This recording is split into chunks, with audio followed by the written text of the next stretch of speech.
Hey, just want to tell you that this segment is brought to you by our good friends at America First Policies. Do you know that Army officer, congressman, CIA director, diplomat, a man of strength, resolve, and integrity? Who's that? That's our CIA director, Mike Pompeo. Director Pompeo is now up for a confirmation vote to be our next Secretary of State. America First means ensuring that we have the very best public servants leading our great nation. As Secretary of State, Mike Pompeo will restore America's standing in the world and strengthen our alliances. He's already begun to confront our adversaries, including North Korea, head on. But a handful of senators, even ones who voted for Mr. Pompeo for CIA director like Rand Paul and Tim Kaine, are now resisting his confirmation as Secretary of State. Boo! It's disgraceful. Senators, it's time to do the right thing and vote to confirm Mike Pompeo's nomination as Secretary of State. The safety and security of the American people depend on it. To learn more about America First policies, please visit AmericaFirstPolicies.org. That's AmericaFirstPolicies.org. This message paid for and authorized by America First Policies Incorporated. Joining us now, Dr. Dave Brat, Congressman, Republican, 7th District of Virginia. That's the Richmond suburbs area. He's up for a re-election to a third term in November. It's going to be a very hard-fought race. And we're going to see, as the president says, we'll see what happens. Dave is the favorite there, but it's going to be a very, very tough going. We expect him to win because he's going to outwork everybody. We know that. Congressman, good to have you with us. Hey, great to be on. Thank you, John. We know you're going to outwork everybody, Dave, but this is going to be a tough race. I mean, you look at trends. I mean, obviously, the Democrats should be in a position to gain a lot of seats or win the House. You look at the retirements. And I said this on CNN the other day. 2 weeks ago, Congressman, I'd have given the Republicans put their chances at keeping the House at less than zero, whatever that is. 0 minus something. Today, I'm putting it at about 35% because the Democrats are going to snatch defeat from the jaws of victory. They're now calling for not only repeal of the Trump tax cut, they want to raise your taxes, and they're promising to raise your taxes like Walter Mondale did in San Francisco in his 1984 convention speech. He won one state, Minnesota. What do you think of this? Yeah, no, I mean, the news hasn't gotten out. CNN and the usual mainstream media channels didn't cover last week. Nancy Pelosi and Schumer were out in front of the Capitol with a crowd, only of 100 people, by the way, protesting the tax cuts and promising tax increases. And so it's kind of dumbfounding. And then the biggest vote they had this year, and this has never been reported either. I've mentioned it a few times on your show. But if people want to share it, they can go look up the Progressive Caucus budget. Got the most Democrat vote, 107 Democrat votes on the House floor this year to raise taxes, $10 trillion. Raise spending, $11 trillion. If you put that through, the economy would go back to 0% growth. And to put this in context, you just brought up Macron from France. He's on the shows, the Sunday morning shows, and he came in at 65% popularity on a let's get the economy going thing. So they lowered corporate tax rates. He took on the unions. He took on big government. He's doing a reform program in France, and they have their economic growth rate up to 2%, right, for France. And that's an improvement for France. They were at 0 or 1. And so he's got them up at 2, and now he's under attack from the left. And he's considered right-wing now by our left in the United States. So just to put things in context, right, when our left here thinks that France and Macron is a bunch of corporate right-wingers, that shows you how far off this country's got. And so we're now growing at 3.3% economic growth. Wages are growing at 3%. That's faster than than the past decade by far. The past decade was high 1 percentage points. And that's it. And so I think we're in good shape. The economy is rolling. The good news is coming in. One thing I hadn't heard, it just takes reality to hit you. I met with a business person a week ago at a Chick-fil-A, and they said they got their quarterly tax payments that they have to put in, right? In business, you do quarterly tax payments during the year. And his was 10% lower. He's saving 10% of the business taxes, and he's up an investment in his business. And so little things like that come in, and they're not little. And you hear in the real world, right? Businesses now they're having to pay less tax in the current year because we're in the tax cut year now. And so I think there's great news coming. The economy's popping. Everybody's in a better mood. People are starting to buy. All the retailers are selling. And I think that wins it for us. I think this is turning, and all the Democrats basically had to do was say, look, these tax cuts are working. They're probably a good thing. We're not going to do anything to stop the growth of the economy. I mean, I travel, Dave, around the country. I was in Charlotte on Friday for a tax cut rally. You talk to Lyft drivers. I don't do Uber because that guy, when he pulled out of Trump's roundtable, I deleted my Uber app. Sorry, I don't do that. But I do Lyft and I do taxis.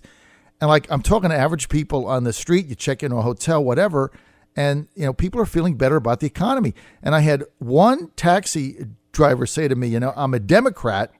I voted for Clinton, but I'm just going to vote for whoever the Republicans are right now because I don't want this economy screwed up. I'm getting bigger tips, getting better fares, getting more customers and making more money for my family. I don't want to screw it up.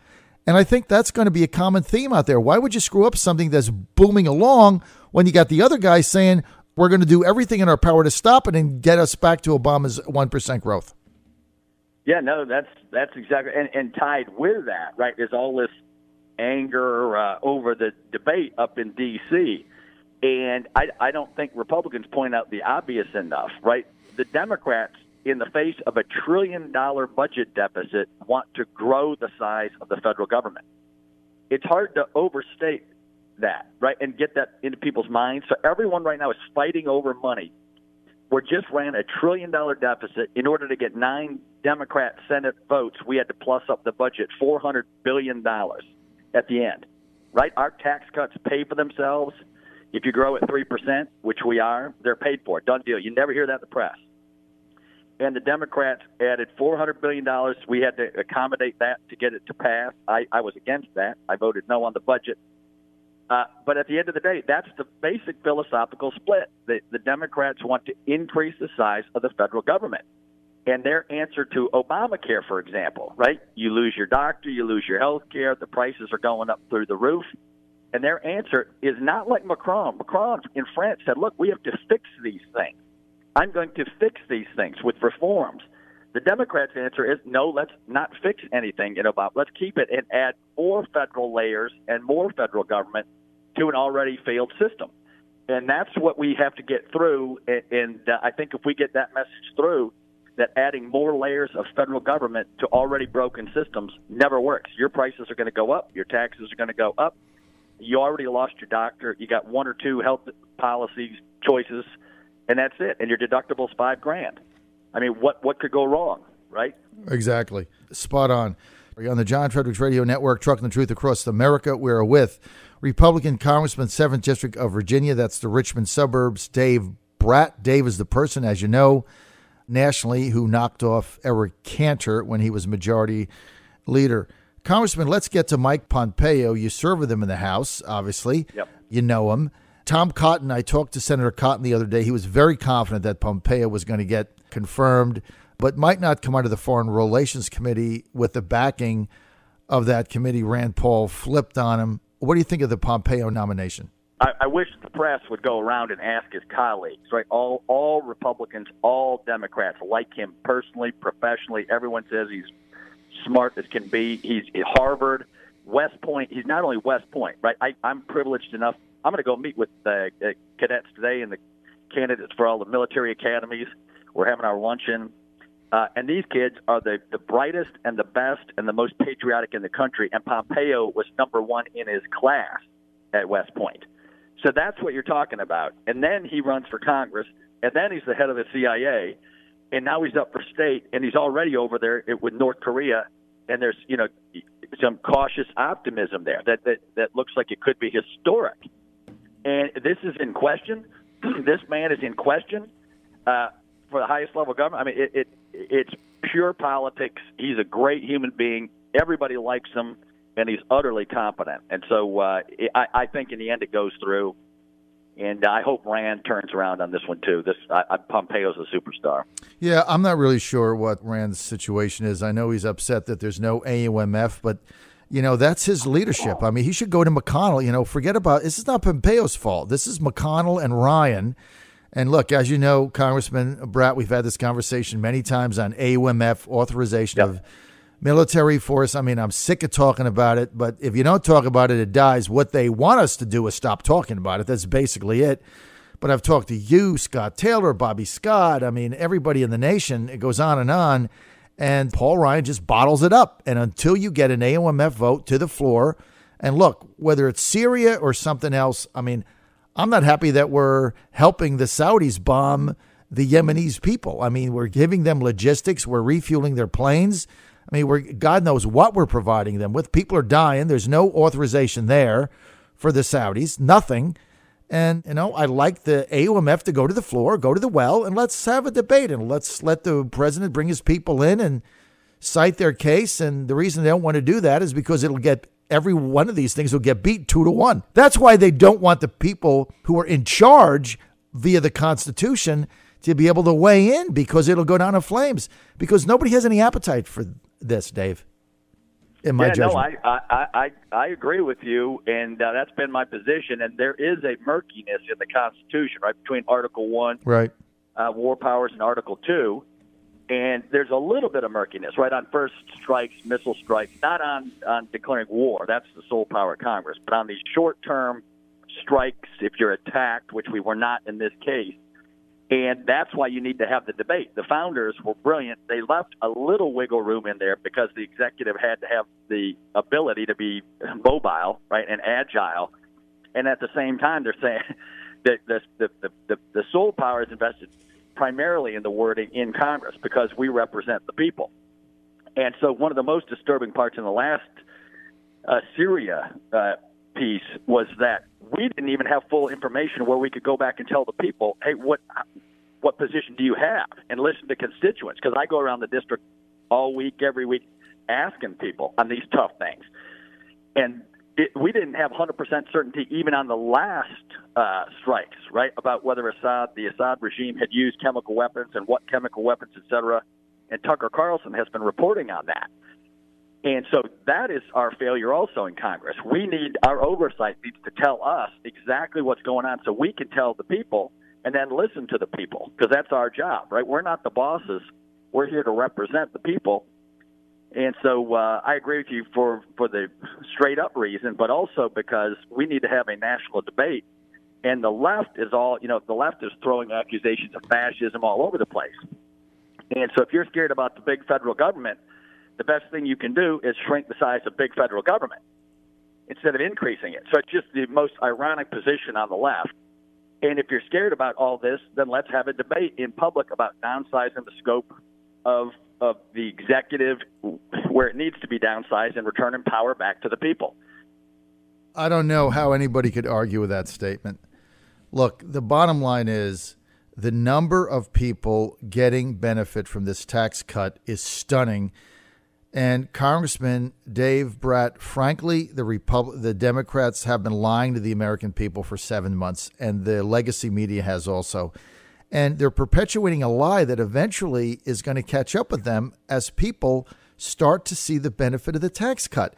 So here's been their plan: lie to the American people and somehow get through the midterms and fool them into thinking that the tax cut is only for the rich or big business and they will pay more taxes. You just keep saying it over and over, and eventually they figure people will believe, well, that's working, because one of the new CNN polls that came out showed that only 27% of American people think the tax cut is going to benefit them, where in reality it's going to benefit almost 90% of people.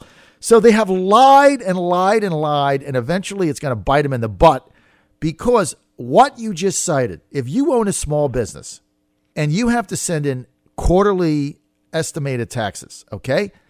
If you didn't see it in your paycheck like W-4 people do, the first time a small business person is going to see it is right about now, when they have to send in that quarterly tax And if their income is about the same as what it was, and they do the calculation, they're going to send several $1,000s less than they sent in April of 2017. That money is going in their pocket, or it's going in their company to reinvest, and they're going to think it's a mistake. They're going to say, no, I have to send more. And then they're going to go to taxcutswork.com, taxcutswork.com. I love how I slipped that in. Taxcutswork.com, go to their calculator, and they're going to find that they're sending the government less money. And eventually this lie is going to blow up in their face. And how do they run in the fact that they want to take that away? So if you save $2,000 this quarter, they want you to pay that $2,000 back plus add $1,000. I mean, it's an incredible platform they're running on. Incredible. Yeah. And I mean, I go around the district. I talk to my Hispanic African-American friends. They're optimistic. They know the African-American and Hispanic unemployment rate is at all-time lows, all-time historic lows. And that's in the face of, and this is a little complex, but people have been leaving the workforce, right? Just there's no jobs after the financial crisis brought to you by the federal government, Fannie and Freddie, right? So we're finally recovering from that. We got economic growth now. So as people re-enter the labor force, actually the unemployment rate should go up. And it's going down as we get more people back in the workforce making money, like you just said. These small businesses are getting tax cuts. They're buying another pickup truck. You got it. Hiring one or two you got people. It. Yep. It's huge. Yep. That's a huge deal. And then when wages are going up, what does our governor do? He says sanctuary cities in Virginia, right? And vetoes a bill that passed the House and the Senate on sanctuary cities so that we cannot enforce federal law in the Commonwealth of Virginia. And it's stunning. I mean, you put it all together, and the left, I think, is in big trouble. Tell us about your May 4th breakfast. I'll be there live. Yeah, great. No, we're having Steve Scalise, the whip for the Republicans, and it just has a transformative story. Obviously, he was the congressman that was shot in the baseball game, and has just had a struggle coming back. But he is a fighter beyond belief, and just incredible spiritual story and a political story. His name is being, debated in the speaker drama and all that kind of thing. He's in contention for that, and so we're going to have him with us, and people will be able to listen to his life story and the hope he has, and then the politics. And so we welcome everybody to just go to DaveBrat.com. We'd love to have you at the breakfast and spread the word for us too. It's our big fundraising event for the year. DaveBrat.com, DaveBrat.com, May 4th, Richmond Marriott. You want to go? We're going to be there live. We're out of time. Thank you, Congressman Thanks, Dave Brat, for being with us. Go to DaveBrat.com. We'll see you at the breakfast on Friday, May 4th. Going to have a lot of fun. I'm going to be there live. Don't miss it. DaveBrat.com.